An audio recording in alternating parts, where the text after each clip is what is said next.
PSC ഇൻഫിനിറ്റിലേക്ക് എല്ലാവർക്കും സ്വാഗതം. Question code 83/2025 പ്രകാരം കേരള PSC നടത്തിയ പരീക്ഷയിലെ ഫൈനൽ ആൻസർ കീ പ്രകാരമുള്ള ചോദ്യോത്തരങ്ങളാണ് ഇന്നിവിടെ ഡിസ്കസ് ചെയ്യാനായിട്ട് പോകുന്നത്. അപ്പോൾ ചോദ്യങ്ങളിലേക്ക് കടക്കാം. ഒന്നാമത്തെ ചോദ്യം: അജ്ഞതയിലും അന്ധവിശ്വാസത്തിലും കാലങ്ങളായുള്ള സാമൂഹിക അടിമത്തത്തിലും എല്ലാവരും സന്തുഷ്ടരായിരുന്ന കേരളത്തെ വിഡ്ഢികളുടെ പറുദീസ എന്ന് ആരാണ് വിശേഷിപ്പിച്ചത്? അജ്ഞതയിലും അന്ധവിശ്വാസത്തിലും കാലങ്ങളായുള്ള സാമൂഹിക അടിമത്തത്തിലും എല്ലാവരും സന്തുഷ്ടരായിരുന്ന കേരളത്തെ വിഡ്ഢികളുടെ പറുദീസ എന്ന് ആരാണ് വിശേഷിപ്പിച്ചത്? സ്വാമി വിവേകാനന്ദൻ. ഉത്തരം ഓപ്ഷൻ സി, സ്വാമി വിവേകാനന്ദനാണ് കേരളത്തെ വിഡ്ഢികളുടെ പറുദീസ എന്ന് വിശേഷിപ്പിച്ചത്. രണ്ടാമത്തെ ചോദ്യം: USA-യുടെയും സോവിയറ്റ് യൂണിയൻ്റെയും താൽപ്പര്യങ്ങൾ തമ്മിലുള്ള വ്യത്യാസത്തെ പരാമർശിക്കാൻ 1945 ആരാണ് ശീതയുദ്ധം എന്ന പദം മുന്നോട്ട് വെച്ചത്? USA-യുടെയും സോവിയറ്റ് യൂണിയൻ്റെയും താൽപ്പര്യങ്ങൾ തമ്മിലുള്ള വ്യത്യാസത്തെ പരാമർശിക്കാൻ 1945 ആരാണ് ശീതയുദ്ധം എന്ന പദം ആദ്യമായി മുന്നോട്ട് വെച്ചത്? ജോർജ് ഓർവെല്ലാണ്. George Orwell. മൂന്നാമത്തെ ചോദ്യം: ഡഫറിൻ പ്രഭുവിൻ്റെ തലച്ചോറിൻ്റെ ഉൽപ്പന്നമാണ് കോൺഗ്രസ് എന്ന് ആരാണ് നിർദ്ദേശിച്ചത്? ഡഫറിൻ പ്രഭുവിൻ്റെ തലച്ചോറിൻ്റെ ഉൽപ്പന്നമാണ് കോൺഗ്രസ് എന്ന് ആരാണ് നിർദ്ദേശിച്ചത്? ലാലാ ലജ്പത് റായ്. ലാലാ ലജ്പത് റായിയാണ് ഡഫറിൻ പ്രഭുവിൻ്റെ തലച്ചോറിൻ്റെ ഉൽപ്പന്നമാണ് കോൺഗ്രസ് എന്ന് നിർദ്ദേശിച്ചത്. നാലാമത്തെ ചോദ്യം: 19-ാം നൂറ്റാണ്ടിൻ്റെ മധ്യം വരെ അന്താരാഷ്ട്ര വിനിമയത്തിലുള്ള ഏക അംഗീകൃത തുറമുഖമായി ചൈനയിലെ ഏതു തുറമുഖമാണ് കണക്കാക്കപ്പെട്ടിരുന്നത്? 19-ാം നൂറ്റാണ്ടിൻ്റെ മധ്യം വരെ അന്താരാഷ്ട്ര വിനിമയത്തിനുള്ള ഏക അംഗീകൃത തുറമുഖമായി ചൈനയിലെ ഏതു തുറമുഖമാണ് കണക്കാക്കപ്പെട്ടിരുന്നത്? കാന്റൺ തുറമുഖം. ഉത്തരം കാന്റൺ തുറമുഖം. അഞ്ചാമത്തെ ചോദ്യം: ശീതയുദ്ധകാലത്തെ ഏറ്റുമുട്ടലിൻ്റെ പശ്ചാത്തലത്തിൽ ഇന്ത്യയുടെ വിദേശ നയത്തിൽ നേതൃത്വപരമായ പങ്ക് വഹിച്ചത് ആരാണ്? ശീതയുദ്ധകാലത്തെ ഏറ്റുമുട്ടലിൻ്റെ പശ്ചാത്തലത്തിൽ ഇന്ത്യയുടെ വിദേശ നയത്തിൽ നേതൃത്വപരമായ പങ്ക് വഹിച്ചത് ആരാണ്? ഉത്തരം option C, non alignment movement, ചേരിചേരാ പ്രസ്ഥാനം. ആറാമത്തെ ചോദ്യം: ഇന്ത്യയിലെ ആദ്യത്തെ സാഹിത്യ നഗരമായി യുനെസ്കോ പ്രഖ്യാപിച്ച നഗരം ഏതാണ്? ഇന്ത്യയിലെ ആദ്യത്തെ സാഹിത്യ നഗരമായി യുനെസ്കോ പ്രഖ്യാപിച്ച നഗരമാണ് കോഴിക്കോട്. കോഴിക്കോടിനെയാണ് ആദ്യത്തെ സാഹിത്യ നഗരമായി യുനെസ്കോ പ്രഖ്യാപിച്ച നഗരം. ഏഴാമത്തെ ചോദ്യം: താഴെ പറയുന്ന അന്തരീക്ഷ പാളികളിൽ ഏറ്റവും സാന്ദ്രത കൂടിയത് ഏതാണ്? താഴെ പറയുന്ന അന്തരീക്ഷ പാളികളിൽ ഏറ്റവും സാന്ദ്രത കൂടിയ പാളി ഏതാണ്? ട്രോപ്പോസ്ഫിയർ. ട്രോപ്പോസ്ഫിയർ ആണ് അന്തരീക്ഷ പാളികളിൽ ഏറ്റവും സാന്ദ്രത കൂടിയത്. എട്ടാമത്തെ ചോദ്യം: ഭൂമിയുടെ ഉൾഭാഗത്തുള്ള താഴെ പറയുന്ന പാളികളിൽ ഏതാണ് ഖരാവസ്ഥയിലുള്ളത്? ഭൂമിയുടെ ഉൾഭാഗത്തുള്ള താഴെ പറയുന്ന പാളികളിൽ ഏതാണ് ഖരാവസ്ഥയിലുള്ളത്? ഉത്തരം ഓപ്ഷൻ ബി, 2ഉം 4ഉം. അതായത് അകക്കാമ്പിലും താഴത്തെ ആവരണത്തിലും.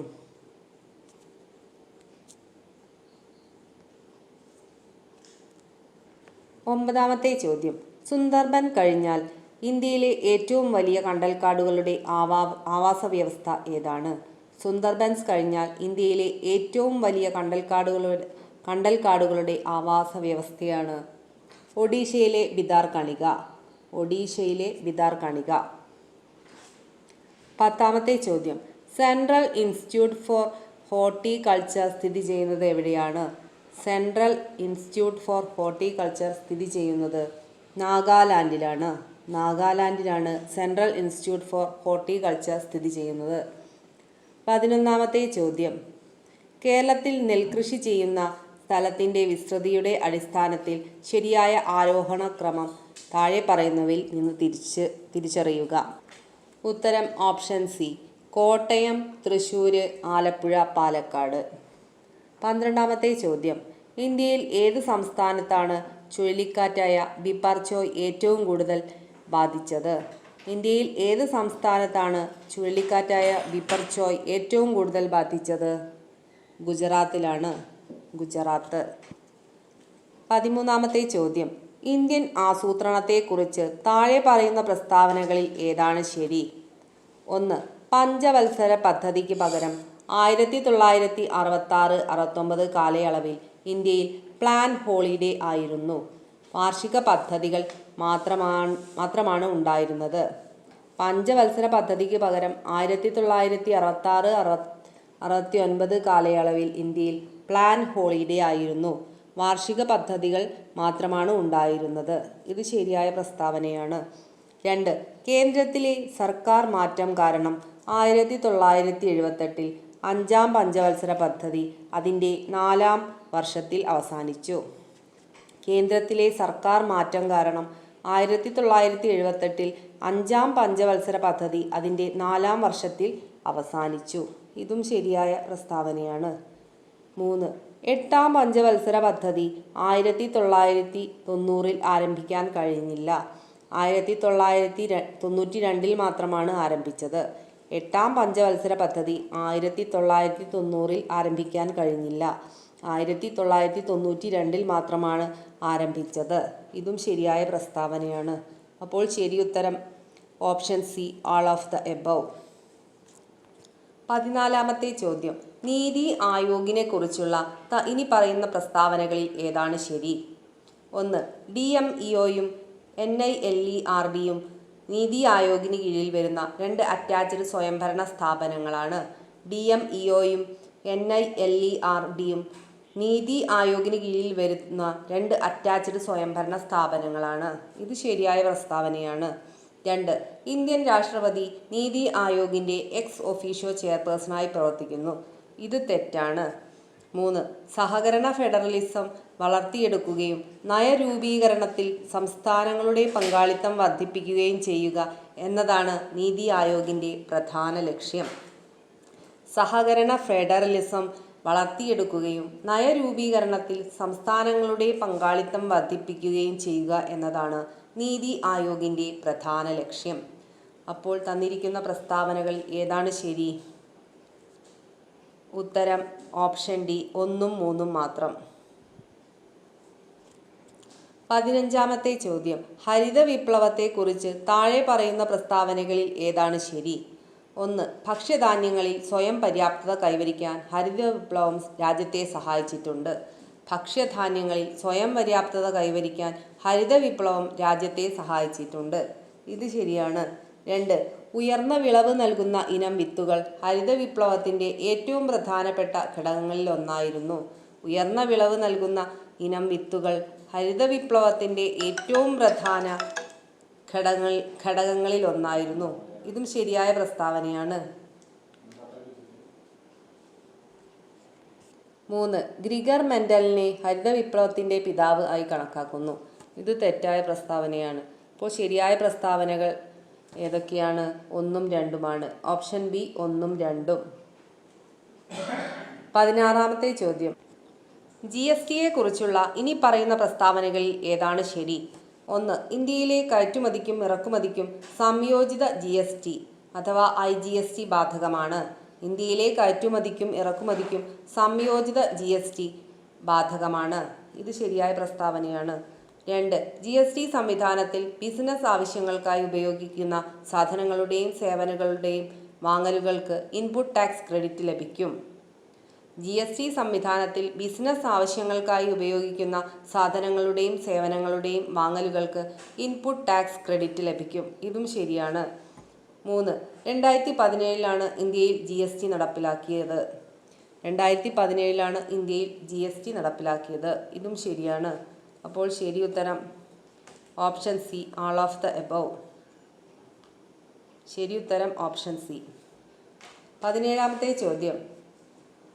താഴെ പറയുന്ന പ്രസ്താവനകളിൽ ഏതാണ് ശരി? താഴെ പറയുന്ന പ്രസ്താവനകളിൽ ഏതാണ് ശരി? 1. ഇന്ത്യയിലെ എല്ലാ വീടുകൾക്കും ബാങ്കിംഗ് സൗകര്യങ്ങൾ ലഭ്യമാക്കുക എന്നതാണ് പ്രധാനമന്ത്രി ജൻധൻ യോജനയുടെ ആദ്യഘട്ടം ലക്ഷ്യമിടുന്നത്. ഇന്ത്യയിലെ എല്ലാ വീടുകൾക്കും ബാങ്കിംഗ് സൗകര്യങ്ങൾ ലഭ്യമാക്കുക എന്നതാണ് പ്രധാനമന്ത്രി ജൻധൻ യോജനയുടെ ആദ്യഘട്ടം ലക്ഷ്യമിടുന്നത്. ഇത് ശരിയായ പ്രസ്താവനയാണ്. 2. ഇന്ത്യയിലെ securities and exchange board of ഇന്ത്യയുടെ നിങ്ങളുടെ ഉപഭോക്താവിനെ അറിയുക മാനദണ്ഡങ്ങൾക്കായുള്ള മാർഗനിർദ്ദേശങ്ങൾ പുറപ്പെടുവിക്കുകയും നിയന്ത്രിക്കുകയും ചെയ്യുന്നു. ഇത് തെറ്റായ പ്രസ്താവനയാണ്. 3. ഇന്ത്യയുടെ വിദേശ വ്യാപാരം പ്രോത്സാഹിപ്പിക്കുന്നതിന് എക്സിം ബാങ്ക് സാമ്പത്തിക സഹായം നൽകുന്നു. ഇത് ശരിയായ പ്രസ്താവനയാണ്. അപ്പോൾ ശരി ഉത്തരം ഓപ്ഷൻ ഡി only 1 and 3. 18ാമത്തെ ചോദ്യം. 2021 പൊതുമേഖലാ ബാങ്കുകളുടെ ലയനത്തെക്കുറിച്ചുള്ള ഇനി പറയുന്ന പ്രസ്താവനകളിൽ ഏതാണ് ശരി? 2021 പൊതുമേഖലാ ബാങ്കുകളുടെ ലയനത്തെക്കുറിച്ചുള്ള ഇനി പറയുന്ന പ്രസ്താവനകളിൽ ഏതാണ് ശരി? ഉത്തരം ഓപ്ഷൻ എ only 1. ഒന്ന് മാത്രം ശരിയാണ്. അതായത് മുകളിൽ സൂചിപ്പിച്ച ലയനം Indian overseas bank, UCO bank, Punjab and Sindh bank, bank of Maharashtra എന്നിവയെ ബാധിച്ചിട്ടില്ല. മുകളിൽ സൂചിപ്പിച്ച ലയനം Indian overseas bank, UCO bank, Punjab and Sindh bank, bank of Maharashtra എന്നിവയെ ബാധിച്ചിട്ടില്ല. ഇതാണ് ശരിയായ പ്രസ്താവന. 19ാമത്തെ ചോദ്യം. ഇന്ത്യൻ ഭരണഘടന പ്രകാരം താഴെ പറയുന്ന പ്രസ്താവനകളിൽ ഏതാണ് ശരി? ഇന്ത്യയിലെ ഹൈക്കോടതി ജഡ്ജിമാരെ രാഷ്ട്രപതി നിയമിക്കുന്നത്. ഇന്ത്യയിലെ ഹൈക്കോടതി ജഡ്ജിമാരെ രാഷ്ട്രപതി നിയമിക്കുന്നത് സുപ്രീം കോടതി ചീഫ് ജസ്റ്റിസുമായി കൂടിയാലോചന നടത്തിയതിനു ശേഷമാണ്. സുപ്രീം കോടതി ചീഫ് ജസ്റ്റിസുമായി കൂടിയാലോചന നടത്തിയ ശേഷമാണ്. 2. ബന്ധപ്പെട്ട സംസ്ഥാന ഗവർണറുമായി കൂടിയാലോചന നടത്തിയത് ശേഷമാണ്.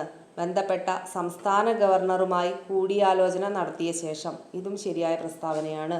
3.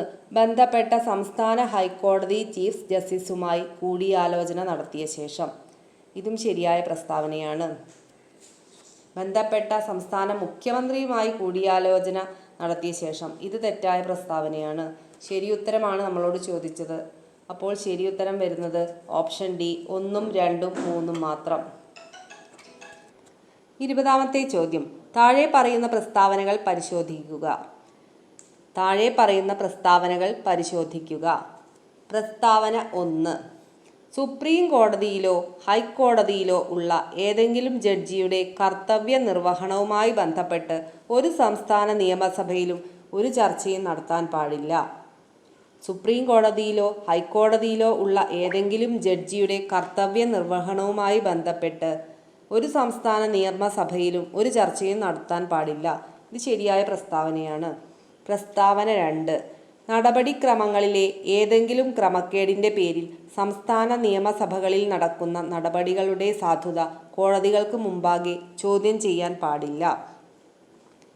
നടപടിക്രമങ്ങളിലെ ഏതെങ്കിലും ക്രമക്കേടിൻ്റെ പേരിൽ സംസ്ഥാന നിയമസഭകളിൽ നടക്കുന്ന നടപടികളുടെ സാധുത കോടതികൾക്ക് മുമ്പാകെ ചോദ്യം ചെയ്യാൻ പാടില്ല. ഇതും ശരിയായ പ്രസ്താവനയാണ്. നമ്മളോട് ചോദിച്ചത് ശരിയായ പ്രസ്താവന തിരഞ്ഞെടുക്കാനാണ്. ശരി ഉത്തരം ഓപ്ഷൻ സി 1, 2 ശരിയാണ്. 21ാമത്തെ ചോദ്യം. ഇന്ത്യൻ ഭരണഘടനയുടെ ആമുഖത്തിൽ ഉൾപ്പെടുത്തിയിട്ടില്ലാത്ത ലക്ഷ്യങ്ങൾ ഏതെല്ലാമാണ്? 1. രാഷ്ട്രത്തിൻ്റെ ഐക്യം. 2. യൂണിയനിൽ നിന്ന് സംസ്ഥാനങ്ങളുടെ വേർപിരിയൽ. ഇത് തെറ്റായ പ്രസ്താവനയാണ്. 3. രാഷ്ട്രത്തിൻ്റെ അഖണ്ഡത. രാഷ്ട്രത്തിൻ്റെ ഐക്യവും രാഷ്ട്രത്തിൻ്റെ അഖണ്ഡതയും ഇന്ത്യൻ ഭരണഘടനയുടെ ആമുഖത്തിൽ ഉൾപ്പെടുത്തിയിട്ടുള്ള ലക്ഷ്യങ്ങളാണ്. അപ്പോൾ ശരി ഉൾപ്പെടുത്തിയിട്ടില്ലാത്ത ലക്ഷ്യങ്ങളാണ് നമ്മളോട് ചോദിച്ചത്. ഉത്തരം ഓപ്ഷൻ ബി 2 only. 22ാമത്തെ ചോദ്യം. താഴെ പറയുന്നവയിൽ ഏത് ഭരണഘടനാ ഭേദഗതിയാണ് വിദ്യാഭ്യാസ അവകാശത്തെ മൗലികാവകാശമാക്കി മാറ്റിയത്? ഉത്തരം ഓപ്ഷൻ ബി 86ാം ഭരണഘടനാ ഭേദഗതി നിയമം. 86ാം ഭരണഘടനാ ഭേദഗതി നിയമമാണ് വിദ്യാഭ്യാസ അവകാശത്തെ മൗലിക അവകാശമാക്കി മാറ്റിയത്. 23ാമത്തെ ചോദ്യം. ഇന്ത്യൻ ഭരണഘടനയിലെ അടിയന്തരാവസ്ഥ പ്രഖ്യാപന വ്യവസ്ഥകളെക്കുറിച്ച് താഴെ പറയുന്ന പ്രസ്താവനകളിൽ ഏതാണ് ശരി? 1. ഇന്ത്യയുടെ മൊത്തമായോ ഏതെങ്കിലും പ്രദേശത്തിൻ്റെയോ സുരക്ഷയ്ക്ക് ഭീഷണി ഉണ്ടാക്കുന്ന ഗുരുതരമായ സാഹചര്യം നിലനിൽക്കുന്നതായി രാഷ്ട്രപതിക്ക് ബോധ്യപ്പെട്ടാൽ അത്തരമൊരു ഭീഷണിയെ നേരിടാനായി അദ്ദേഹം രാജ്യത്ത് അടിയന്തരാവസ്ഥ പ്രഖ്യാപിക്കുക. ഇത് ശരിയായ പ്രസ്താവനയാണ്. 2. അടിയന്തരാവസ്ഥ പ്രഖ്യാപനം നടത്തുന്നതിനായി കേന്ദ്രമന്ത്രിസഭയുടെ തീരുമാനം രേഖാമൂലം അദ്ദേഹത്തെ അറിയിച്ചിട്ടില്ലെങ്കിൽ രാഷ്ട്രപതി അത്തരമൊരു പ്രഖ്യാപനം പുറപ്പെടുവിക്കാൻ പാടില്ല. അടിയന്തരാവസ്ഥ പ്രഖ്യാപനം നടത്തുന്നതിനായി കേന്ദ്രമന്ത്രിസഭയുടെ തീരുമാനം രേഖാമൂലം അദ്ദേഹത്തെ അറിയിച്ചിട്ടില്ലെങ്കിൽ രാഷ്ട്രപതി അത്തരമൊരു പ്രഖ്യാപനം പുറപ്പെടുവിക്കാൻ പാടില്ല. ഇതും ശരിയായ പ്രസ്താവനയാണ്. അപ്പോൾ ശരിയുത്തരം ഓപ്ഷൻ എ 1ഉം 2ഉം ശരിയാണ്. 24-ാമത്തെ ചോദ്യം. ഇന്ത്യൻ ഭരണഘടനാ നിർമ്മാണ സമിതിയെക്കുറിച്ച് താഴെ പറയുന്ന പ്രസ്താവനകളിൽ ശരിയല്ലാത്തത് ഏതാണ്? 1. 1946 ഡിസംബർ 9 ഡോക്ടർ സച്ചിദാനന്ദ സിൻഹയെ ഭരണഘടനാ നിർമ്മാണ സമിതിയുടെ താൽക്കാലിക ചെയർമാനായി നിയമിച്ചു. 1946 ഡിസംബർ 9 ഡോക്ടർ സച്ചിദാനന്ദ സിൻഹയെ ഭരണഘടനാ നിർമ്മാണ സമിതിയുടെ താൽക്കാലിക ചെയർമാനായി നിയമിച്ചു. ഇത് ശരിയായ പ്രസ്താവനയാണ്. 2. 1946 ഡിസംബർ 11 ജവഹർലാൽ നെഹ്റു ഭരണഘടനാ നിർമ്മാണ സമിതിയിൽ ലക്ഷ്യപ്രമേയം അവതരിപ്പിച്ചു. ഇത് തെറ്റാണ്. 3. 1947 ഓഗസ്റ്റ് 29 ഭരണഘടനാ നിർമ്മാണ സമിതി ഡോക്ടർ BR അംബേദ്കറുടെ അധ്യക്ഷതയിൽ ഒരു ഡ്രാഫ്റ്റിംഗ് കമ്മിറ്റി രൂപീകരിച്ചു. ഇത് ശരിയായ പ്രസ്താവനയാണ്. അപ്പോൾ ശരിയല്ലാത്ത പ്രസ്താവന ഓപ്ഷൻ സി ഓൺലി 2. 25-ാമത്തെ ചോദ്യം. ഇന്ത്യൻ ഭരണഘടനയുടെ 7-ാം ഷെഡ്യൂളിലെ കൺകറന്റ് ലിസ്റ്റിൽ ഉൾപ്പെടുന്ന വിഷയങ്ങൾ ഏതെല്ലാമാണ്? ഉത്തരം ഓപ്ഷൻ സി ഓൺലി 3. അതായത് വൈദ്യുതിയാണ് കൺകറന്റ് ലിസ്റ്റിൽ ഉൾപ്പെടുന്ന വിഷയം. വീഡിയോ ഇഷ്ടപ്പെട്ടാൽ എല്ലാവരും ചാനൽ സബ്സ്ക്രൈബ് ചെയ്യാനും ലൈക്ക് ചെയ്യാനും മറക്കരുത്. എല്ലാവർക്കും നന്ദി.